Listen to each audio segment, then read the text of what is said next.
22nd annual running of Southern Africa's toughest motoring adventure, the Roof of Africa Rally, was set for the middle of October.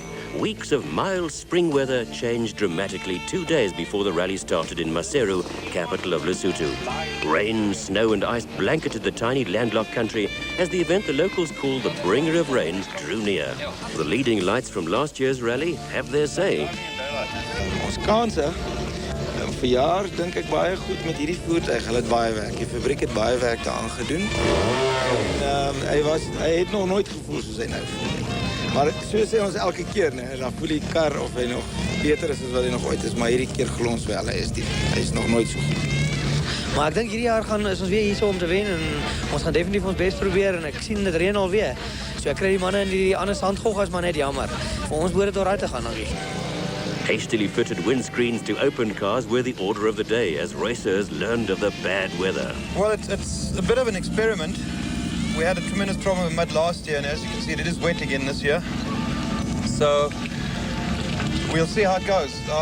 My main worry is water. We haven't got a very good water supply, and hopefully we don't have to use too much water to keep the mud off the screen. We'll be riding our faithful Safari. 601 is our number. It stood us in good stead so far, but I would much have preferred to have ridden our new little monster, which is still floating on the bay somewhere down in Durban. We've got all the overseas riders. We've got Alfie, we've got Willie, Port. There's going to be really a big fight this year, I think. And depending on the weather, will probably favour us if it gets drier, I think. But the overseas guys if it's really wet. Tough guy Willie Island sets off. Heeltemal tot die einde, definitief. Ek wil hom nie eens sien nie. No, I don't believe that I'm able to win the roof this year because there are strong guys like Franciscovitz, a friend of mine, and also Kevin Hines from USA, and also the South Africa. I think they improved a lot, so that it will be hard for me to win this year. But I will do my best, I think. The traditional Round the Houses event was started by the Minister of Transport, Colonel Mukhanso. Each class raced for 12 kilometers through the streets of Maseru and through a polo field, which soon became a mud bath and a foretaste of what was to come. Derek Pinoy and Roland Geiger set the pace in the competitive twin-seater specials class. Top driver Klaus Degener built a two-seater because he was tired of getting lost on other off-road events. For the earlier car races, the ground was dry, but things can and would change. Class 7 for single-seaters gets flagged off. The race is important because it sets the starting order for the first racing section, a timed trial. Some seem reluctant to take the very first bend as spectators scatter. He got going again, taking a hay bale with him. The big boys, the truck class where most of the action could be expected. A team from the Royal Lesotho Defence Force enter a bright blue truck called the Rock Spider every year. The polo field, water polo perhaps. Some were to strike trouble sooner than others, and many started to have second thoughts about the 1988 Roof of Africa Rally. The first of the bikes, the over 250cc machines, the rain came down. Chunky off-road tyres don't work too well on wet tarmac, as this bunch found out.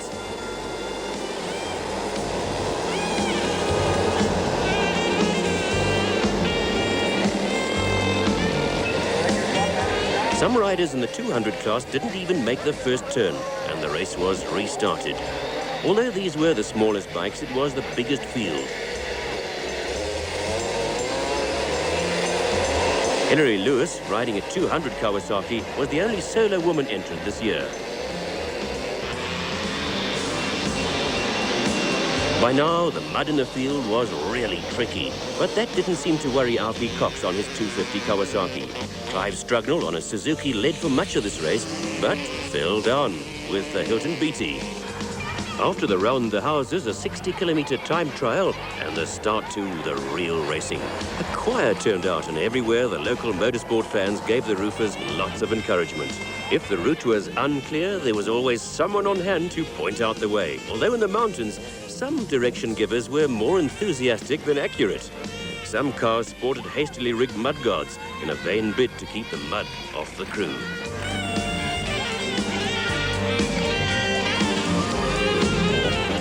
Fording rivers meant a brief car wash until the other side. Rivers were swollen from melting snow and heavy rain. But over the next 2 days, worse was still to come. Looking like huge beetles and breathing clouds of steam like prehistoric monsters, the cars lunged at the far bank, which was becoming a rutted, slippery nightmare. Crews of cars with windscreens would battle to see through them, but the open cars would soon be awash with Lesotho's topsoil.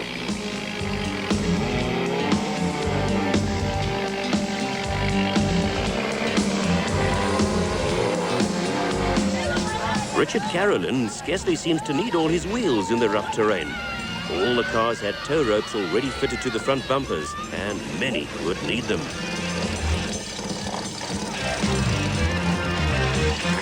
Some teams did some careful thinking about tyres. Veteran roofer John Smith's buggy sports tractor tyres at the back wheels. He was one of the few who got a good grip on Africa, even if not everything was firmly attached. Getting right across the river needed a clear run. And when the man in front's unsure of the safest route, the wise just wait a while. Some tried a form of mechanical hyperventilating.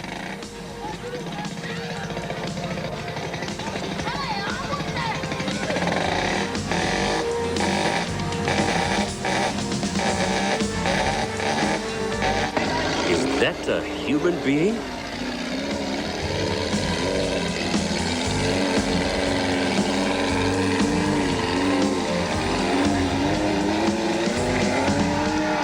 Across the river, one man is still stuck at the bottom of that slippery bank, and he enlists the aid of some enthusiastic locals.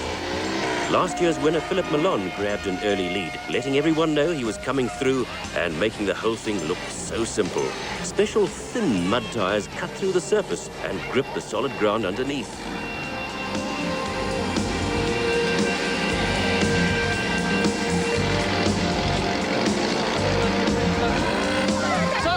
Even with lessons from Milan and Hannes Grobler, it looks as if he's going to be at the bottom of that bank for quite a while. The truck's full bodywork keeps the muddy water under control, and the crews don't even get their feet wet. Although later on, navigators would be forced to wade chest deep through the icy rivers to find safe footing for the cars.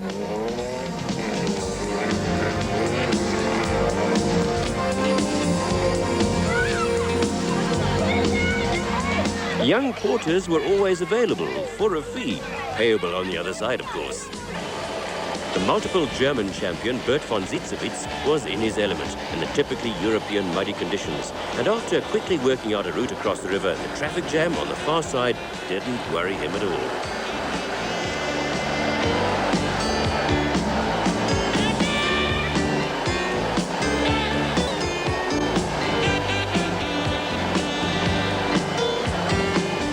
American gold medalist Kevin Hines was later to admit that the roof was the toughest race of his entire life. But he's coming back next year, and he'll be bringing some friends too.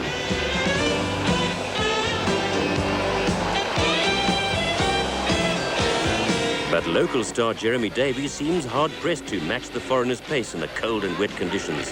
His Kawasaki's engine flooded with water. With just 80 kilometers of the 800-kilometer route completed, the roof was taking its toll as competitors were sidelined by mechanical failure or were time-barred.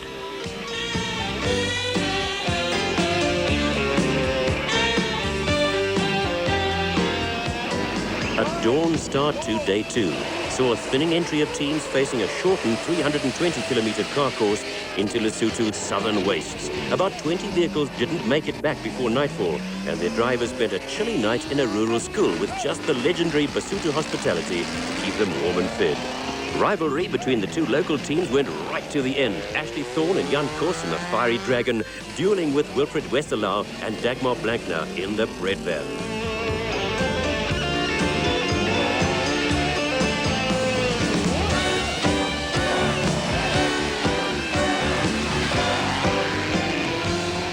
For the bikers came the news that the legendary Baboons Pass was under a meter of snow, and their route wasn't going to be trimmed. With some top-flight rivals ahead of him, Cox knew he had to race every inch of the way.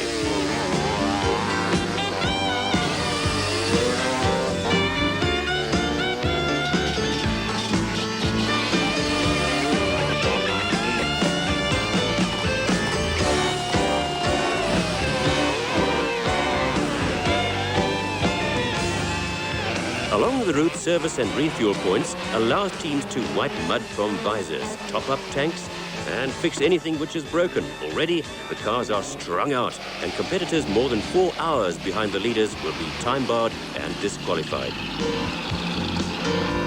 Bike race leader von Zitzewitz has had to stop and fix a puncture, and Cox blasts past to take the lead. The German was to repeatedly fight back up to the front, only to suffer even more setbacks.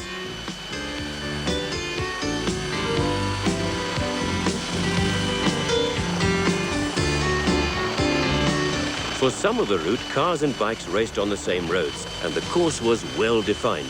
When they separated, the snow covered the route markers. Pathfinding for the front man could be agonizingly difficult. Last year's second-placed man, Joachim Sauer, holds a narrow lead over South African rider Willie Ireland, and the faster bikes were soon passing the cars.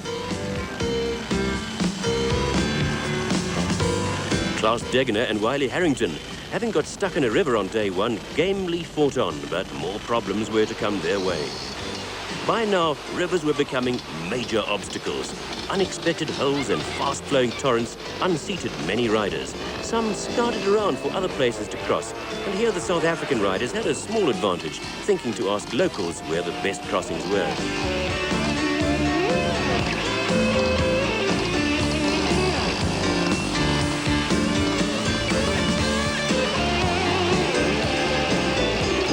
Even Cox has to manhandle his machine across.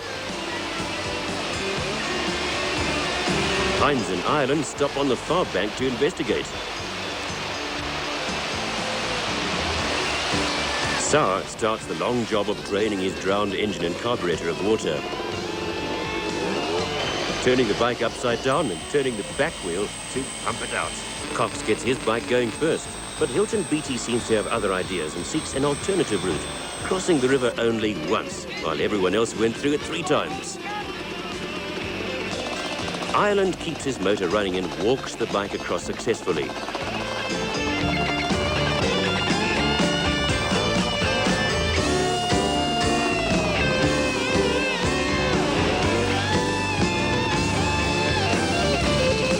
The main rivals set off in a bunch, advantages gone.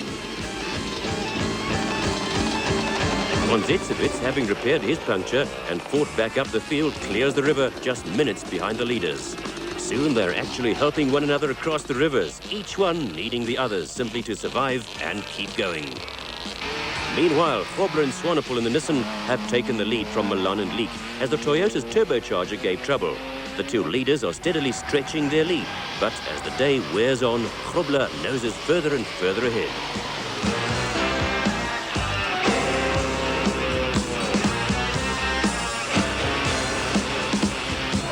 The tiny Russian-made Lada Niva is still running and looking very steady and sure as many others gradually drop out in the worsening conditions. Beattie, still leading after skirting the rivers, tackles the start of the notorious 8-kilometer-long Baboons Pass, with Cox scant minutes behind him. Kevin Hines is riding hard, keen to keep up with the South Africans, but they've ridden this pass before and know that the summit is blanketed in snow.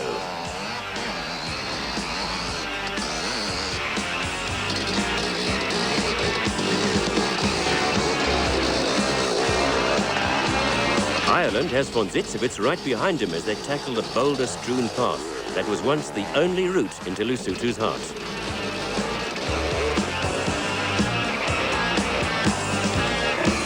From a helicopter, a single thin line through the snow marks the route, and clouds often drop down to the mountains, cutting visibility to a few meters. Riders unable to see the ground under the snow tumble from their bikes, and many start to run out of petrol. It is von Zitzewitz who carves the first line of tracks to the peak. The helicopter fetches fuel for the stranded riders, some wearing space blankets against the bitter cold. Others, at the end of their endurance, request a helicopter flight out of the snow, convinced they won't make it any other way. Once again, von Zitzewitz is well down on the leaders. Once out of the pass, Cox retakes the lead from Beattie, who also ran out of fuel. Reaching an intersection with no one else's tracks to guide him, he's unsure of the route, but is given the right direction. Behind him, Hines is riding harder than ever in his attempt to pass Cox, while Sauer is letting neither of them get away.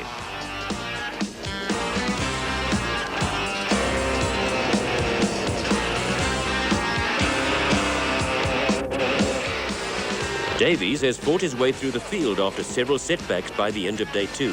But he knows the race is far from over. Already some classes of cars have been completely wiped out as the Marshal's list of survivors gets shorter. Several bikers had to be airlifted from Baboons Pass as darkness closed in, and organisers shortened the car route for day 3. Die baie was natuurlijk verschrikkelijk nat geweest en ek moet jou sê, ons 'n paar plekke daar met die berge af wat ek nie kan glo eintlik dat ons kon afgekom het daar so in die bakke heeltyd so na die afgronde toe gegly. En ek moet jou sê, ek het so iets in my lewe nog nie beleef nie. Well, today, I'll tell you what, it was the hardest roof I've ever done, you know, on the second day. It was incredible. I cannot believe what we have done today. 2-3 foot deep of snow for the last 3 kilometers at the top of Baboons Pass, and just push and carry, and it was hard. Before we got to the pass, we had to cross a river, crossing 3 times, and there's just no ways you could ride across it. It was up to your shoulders deep. So basically what we did was just dived into the river with the bikes, held on the handlebars and swam them across. Turned them upside down, took all the water out, got them going. It was tough. I mean, I've just never ridden in conditions like it in my life before. And preparations for the final day carried on late into the night. A much smaller band started off from Lance's Gap at dawn the next morning. Almost unbelievably, Derek Pinoy and Jack Purchase were half an hour behind Grobler and Swanepoel in second place. Pinoy driving brilliantly in his open car in the terrible conditions. Malone and Leek battled on, but the loss of their turbocharger robbed the Toyota of much of its power. The bikers set off later with 2 more tough passes ahead of them, Vitelli and Rampai, both of them under snow. Within 30 kilometers of the start, Grobler struck a problem. At the first river crossing, a Marshal's car had drowned. A tractor, hired to pull it out, had also slipped into the water, completely blocking the only visible path. As the Nissan crew scouted for another way across, Pinoy arrived and simply followed them over when they found a safe passage through the water, wiping out their hard-earned half-hour advantage. Degener and Harrington had gone up to 3rd, while Lesotho aces Thorne and Cross reached the first service point in 4th spot.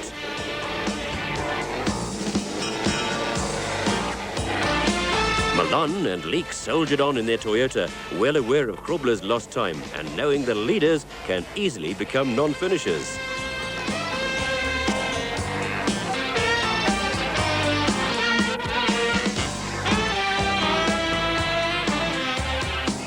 Crews coming through this valley had to contend with local Saturday morning traffic, mostly in ox-drawn wagons or very old cars, which seemed to get through the mud quite easily. The falling rain made the mud worse, but that didn't seem to deter the little larder.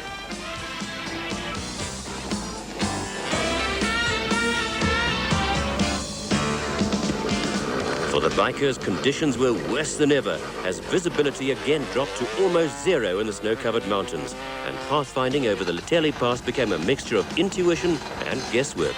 Cox stayed in front, but Sauer passed Hines for second, although he made heavy weather of some of the wet and slippery boulders in the mist.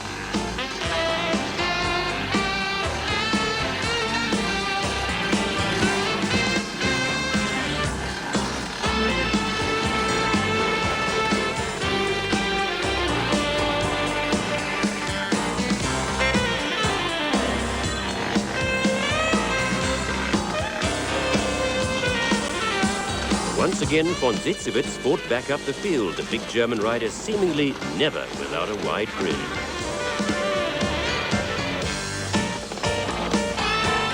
Conditions changed rapidly and some riders had perfect visibility and a clearly marked path to follow. Jeremy Davies battled on, only worried if the German Sauer was ahead of him, shaking his head when he learned that he was.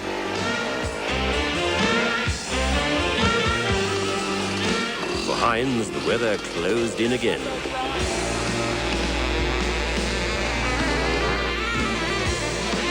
Mike Kant, riding his first ever Roof of Africa, was comfortably ahead in the 200 class.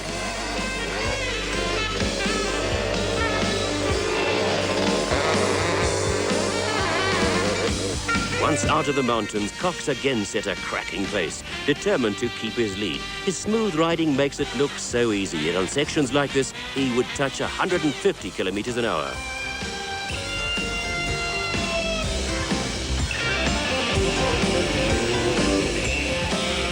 Sauer, following just one set of tracks, knows that only Cox heads him, and he urges every gram of speed out of the big 350 KTM. But it's not enough.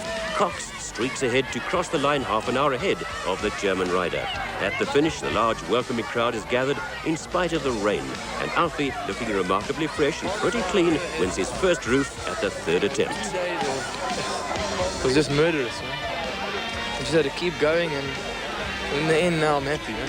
I wasn't happy out there, definitely. Hardest roof I think ever we've had. You know, they've had snow before, but the rain and the cold is just unreal.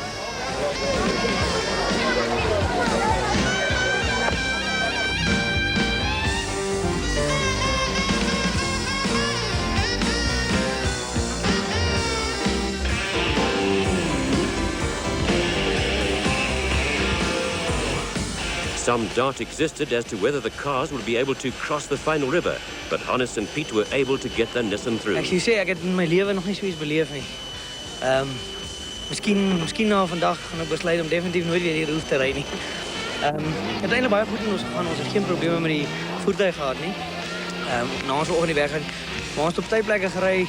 Ek kon nie glo waar ons heen vat nie. Ons het op kante van die berge langs gery, maar die paadjies so smal soos die voertuig is en ons het nog glad en nat ook. Ek sê vir die eerste maal op die veldrein het ek bang geword eintlik. Maar Piet het my ook so bang gepraat langs aan, jy weet, ek moes bang word. Maar ons bly om hier te wees. Baie lekker te wees. Mike Kant had slammed into the back of Grobler's truck 30 kilometers from the end, and Grobler unwittingly reversed over the bike. Kant rode on with a bent front wheel to win his class. The Lauda finally crossed the line just 63 seconds before the 4-hour time bar. Many others were not so lucky.